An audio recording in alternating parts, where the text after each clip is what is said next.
Ito ang Biyahe by DJ Lala Banderas. DJ Lala Banderas.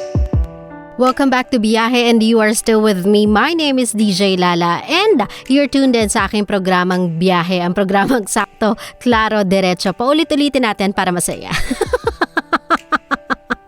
At syempre nga naman, ito pa rin ang ating hashtag biyaheng may limitasyon. Love, isa sa best example ng biyaheng may limitasyon ay para sa mga kaibigang mapang-abuso. Yung mga taong andyan lang pag may kailangan, kasama mo lang pag may mapapakinabangan, pero sa oras ng kagipitan, hindi mo sila mahagilap at malapitan. Rhyming na yon ha, para tamaan ka.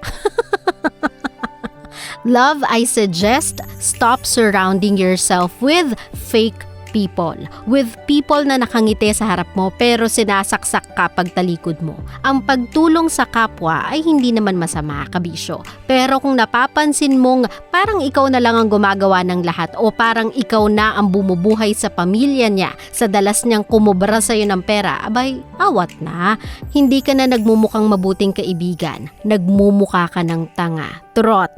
If you wanna help others out, this one is a no-brainer. Teach them how to do it and never do it for them. Kasi kapag nakasanayan na nilang ikaw ang gumagawa, one less learning for them and one more reason to abuse you is added to them. So don't. Bigyan mo ng limitasyon ang pagtulong, lalo na sa mga taong mapang-abuso at manggagamit. Gets? At kung ikaw yung manggagamit at mapang-abuso, hay nako. Magbanat ka ng buto, hindi yun nanlalamang ka ng kapwa, gigil mo ko. At tuloy-tuloy lang ang ating hashtag biyahe for tonight, hashtag biyaheng may limitasyon. Alam mo love, ilan sa pinakaayokong trait ng tao ay yung mahanas, makuda, mamarunong, mamagaling, nagkaroon lang ng experience sa isang bagay astang eksperto na ang datingan. Let's take into example itong current na nangyayari sa atin. Given all of us are scared and our livelihoods are threatened and may mga flaws sa system, pero yung mumurahin mo yung mga taong nasa posisyon, yung bumabatikos ka ng bumabatikos sa araw-araw na ginawa ng Diyos sa internet. Matanong ko lang love, how is it gonna help improve our situation? Will it magically dissolve this virus?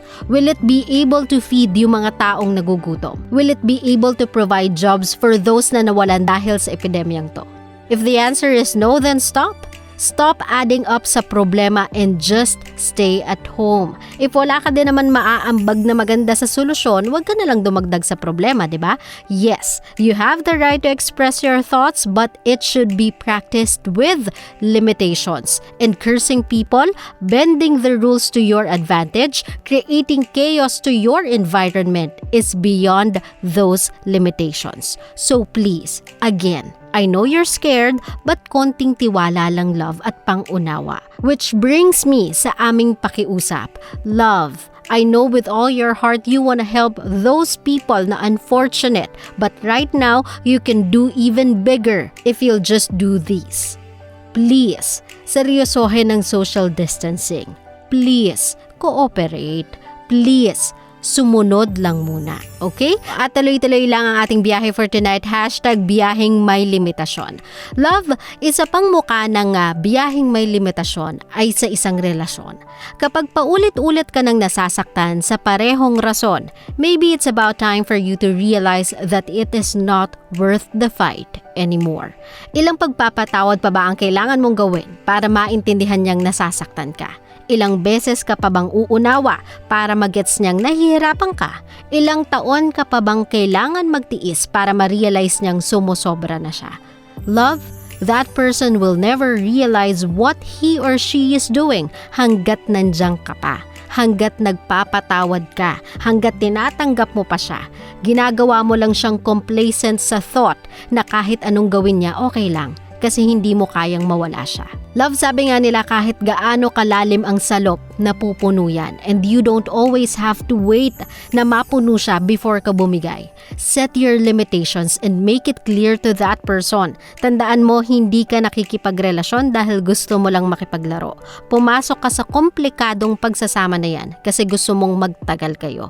So don't waste your time over a person that doesn't value what you do and is more than willing to test your limitations. Again, hindi ka naglalaro. Nagmamahal ka para may makasama ka habang buhay. Gets? Sa mga kabisyo natin, dire-diretso lang ang ating hashtag biyahe for tonight, hashtag biyaheng may limitasyon. Kasama niyo pa rin si DJ Lala para sa programang Biyahe, ang programang sakto, klaro, diretso. Hatid sa inyo ng 90.7 Love Radio, GVGV lang. Walang hate, puro love lang. Always your number one. SM radio station.